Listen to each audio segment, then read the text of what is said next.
สบายดีพี่น้องมาสุขุทุกคนมาเบิ่งกระปูพี่น้องซื้อน้ำคู่น้องบอลเลยพี่น้องเด้อคู่น้องบอลเพิ่นเจ้าขายให้น้องพี่น้อง10,000กีบมันนี่พี่น้องซื้อซอยแน่ไปส่งเข่าพี่น้องไปส่งเข่าให้คู่น้องบอลส่งให้น้องบอลละคู่เพิ่นก็ซื้อซอยแน่ก็เลยซื้อซอย10,000มนเพิ่นก็ซื้อซอย2ถุง20,000พี่น้องถุงนึง10,000เนาะมนซื้อซอย20อ้นซื้อซอย10พี่น้องมาตำป่นใส่กะปิพี่น้องทอดกินเนาะพี่น้องวันนี้อ้นก็สิไปคุดจิหล่อเด้อพี่น้องเด้อไปคุดจิหล่อน้ำอ้นนะพี่น้องกับสาวน้อยเนี่ยพี่น้องหน้าพ่อใหญ่พงพุ่นแหละรอติดตามเมืองนะพี่น้องเด้อมาฮอดหน้าพ่อใหญ่พงแล้วพี่น้องสบายดีแน่สบายดีพี่น้องพระเจ้าขายหอยให้อ้นบ่ได้ซื้อเงินมาพี่น้องหอยจูบนะขึ้นไปให้กับเต้เยอะเลยให้เต้ไปอยู่ไปสวรรค์พระแป้นแหละสาวน้อยมาบาดนี้เท่ามาบัดนี้แป้นเลยเด้อพี่น้องเด้อนี่นะป่าที่อ้นเคยคุดจิหล่อกับสะน้อยเนี่ยพี่น้องเลยบ่ได้มาดนละกาน้องสะน้อยแป้นหมดละสองพ่อเมียน่ะเต็กเนาะมีเถ่าพรเพิ่นมีเด็กขุดซอยแล้วเฮาขุดเอาเฮาสบายดีคือกันเด้อสบายดีพี่น้องกระตาหนึ่งน้องคือกระตาบ่เฮามีหน่อไม้สิเอาหน่อไม้นำกว่ามันเก่งลิทาพรนี่เนาะขุดได้เครื่องของว่ะพี่น้องเลยแล้วว่าเราหาขุดน้ำมันนี่แหละแล้วว่าได้ขุดอีกแล้วอ้นมาบัดนี้8เนาะอ้นเนาะ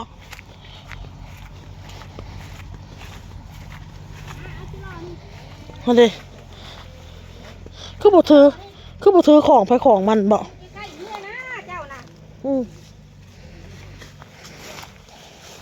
ได้อีกแล้วพี่น้องเลยได้อีกแล้วแป๊บเดียวผักไว้น้ำเผาก็ได้บัดเมื่อละกะเฮาก็ยุบหายตัวหนึ่งเนาะจะเป็นหยัง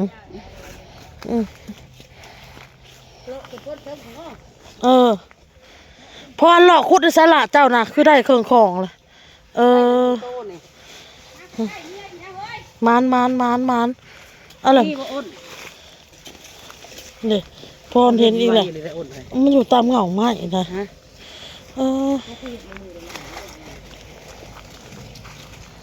จ้าเขียไปจังสั่นเลยไปฝากเท่าอ้นแล้วเอาบ่เป็นหยังไม่หยังเลยตะกะเตนอีเขียวฝากอีกก็ได้บ่เป็นหยัง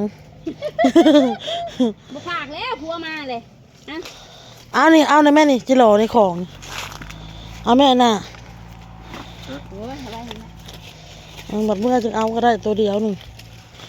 คือขนาดได้สน้อยพี่น้องเห็ดช่องเห็ดยังคืออะไรนะคือยังพันได้จักโตไปคุดถือควายขี่บักพรไว้หน้าว่ะพี่น้องเอ้ย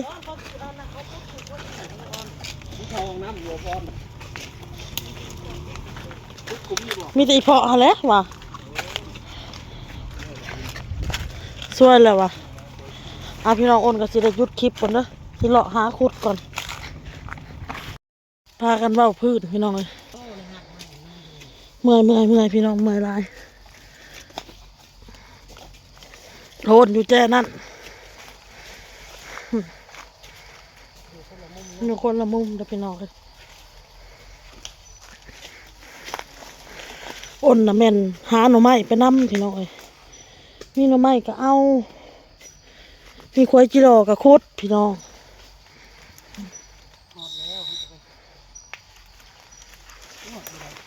หอดบ่2บ่สอด2วนได้2โตพี่น้อง1 โตบ่แม่น2 โต1 โตได้แล้วโอ้ยตาสิบ่อยากรอดเมื่อยแห้งเลยพี่น้องอยากว่าอยากชวนอ้นกับสาวน้อยพากันนั่งเศร้าเมื่อยจะพากันลุกขุดต่อให้ได้เป็นเหนื่อยของเจ้าเบิ่งมาเบิ่งเด้อ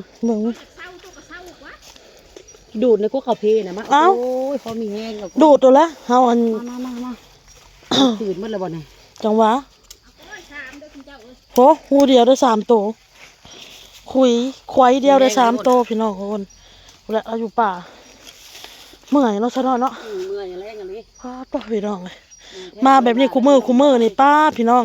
อย่าหันห่าวเนาะอย่าทำคุดกิโลนะ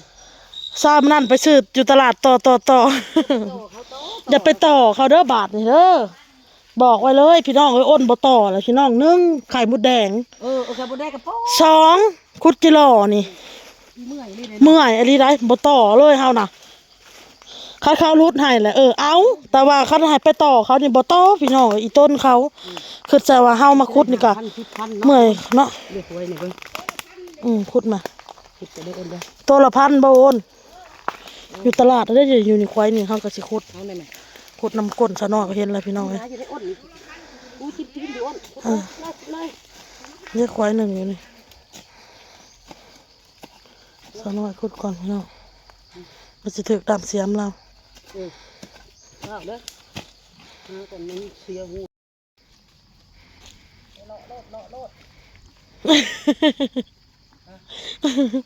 นั่งจิ้มกินนะนั่งจิ้มกินโหอ้นพี่น้องไม่ได้พักผ่อนเลยนะมาถอกเอาหน่อไม้ให้อ้นอยู่นี่พี่น้องขุดบุมบัมไอ้หน้าได้ร้ายเติบเลยพี่น้อง เคยคิดด้วยนะกระเทียม บ่เคยหมานั่นนี่พี่น้องสองผัวเมียนี่หมานแทงงานมาถ้ามีคนเอาลูกให้อะมาขุดกับพัวกับขุดบ่เป็นพัวขุดบ่เป็นอยู่เอาลูกเขาแหละดีแล้วโอ้เขาน้อยก็ไปพวกไปพี่น้องเข้าไปดอนนั่นอีกเด้อพี่น้องเด้อพวกไกลนะไกลเติบแล้วเขาจึงเลาะ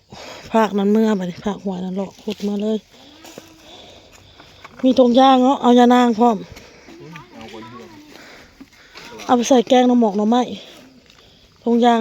ใส่ทงยางกับเพมีทงยางกับเพอยู่ เจ้าห่อจะไปตองเปล่าหรือ ไปพี่น้องเทิงเลยนะเทิงเลยพี่น้องเลยนะนี่ ต้องได้ตัวหนึ่งต้องเบิ่งตัวที่สองนะ อย่ามันสอนกันเนาะ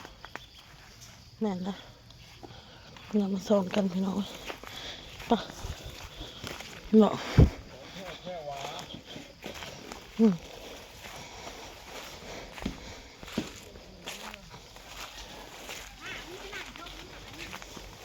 โอ้ยเราจุดคุดตัวหนึ่งละแล้วหลอกคุดเมียกับจักพี่ช้างพี่น้องญาติจะได้ลื่นผัวญาติแต่ผัวเศร้าเมื่อยโดนเอามันเอาเปรียบกูอ่ะ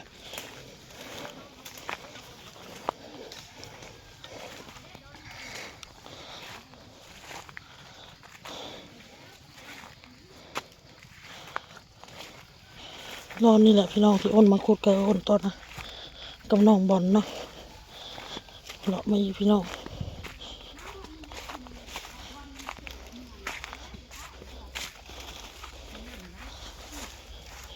ควายว่าเบิ่งอ้นลองคุดก่อนนะพี่น้องเด้อน่ะควายมันควายจิรอพี่น้องควายนะป้าหนาแดงหนาดำเลยเฮาแดงเลยค่ะ กระด แดงเป่งๆพี่น้องเลยเมื่อยแห้งมาเศร้าเมื่อยอยู่เลยแดงหน้า ำ พี่ ย น้ อ อง ม พ แล้ว ง พี่น้องไว้บัดนี้ไปยอมแล้ว เมื่อยแห้ง ก่อนเอาบ่ เมื่อยแล้วพี่น้องฮักเอาหมดเลยฮักเอาหมดโลดเมื่อปันกันแล้วอ้นกับไอ้หน้าเมื่อก่อนละบ่ไหวอ้นน้อยพักผ่อนกับพี่น้องเลย แล้วคนจะทับเป็นดอกหลดนะมา บ่เขาขับก็ได้อยู่ดอกเมื่อยกันมันยังในหัวเขาเลย แมงไม้นะ โอ้ยงามากพี่น้องเลย ครบกูหลายชูกูแห้งเมื่อย เมื่อยหน่อไม้ก็ได้ร้ายเติบเลยพี่น้องเด้อหน่อไม้กิโลมาเมื่อยอยากตายซะหน่อยบืนบุขึ้นมาในบ่อนจะบุอะไร งาของผลุดจะรุดไปแล้วจิรอในเฮียเก็บจิรอปานนันโอ้ยแห้งเมื่อยตื่ม แห้งเมื่อยตื่มพี่น้องเอ้ยโก โอ้ย ย ว่าบ่เป็นมดแล้ว ถู บ่ กบ่ได้ก็แห้งซ้ำเนาะพุดเมื่อยจากตายนะบ้างาเจ้าไปรุดเดี๋ยวจักเป็นยังไปเกาะแบบมันเกาะก็ยามันพึ่งออก ไปเมื่ออะไรเมื่อเย็นเบียร์เย็นกินเพื่อนก่อนไป กินเบียร์เย็นๆอยู่เฮาเสือเมื่อยไปนี่เสืออยากเมื่อไปแล้ว กินน้ำเย็นๆแล้วนอนพักผ่อนนะเนิ่งอิงเหยียดนะแบบนั้น บีแล้วให้คนบีบเอาแล มาหดเฮือนละพี่น้องเห็นยาสู้กำลังเด้อพี่น้องเด้อนี่เด้อเอาหัวเหม่งๆคอยนี่ยาสู้กำลังเด้อนี่นายเมื่อยก็มีแห้งนายเมื่อยก็มีแห้งเด้อนี่นาย โทรหายังหายกึก โทรพ่อมันโทรหาอยู่ตะป่าโอนหับโทรศัพท์หายเฮ็ดเอาพี่น้องเอ้ย หันตา แห้งเฮ็ดเอาเอ้ยเบชบโผ หลักกล้วยเลย โอ้ยกินก็สิเป็นหยังตายดิด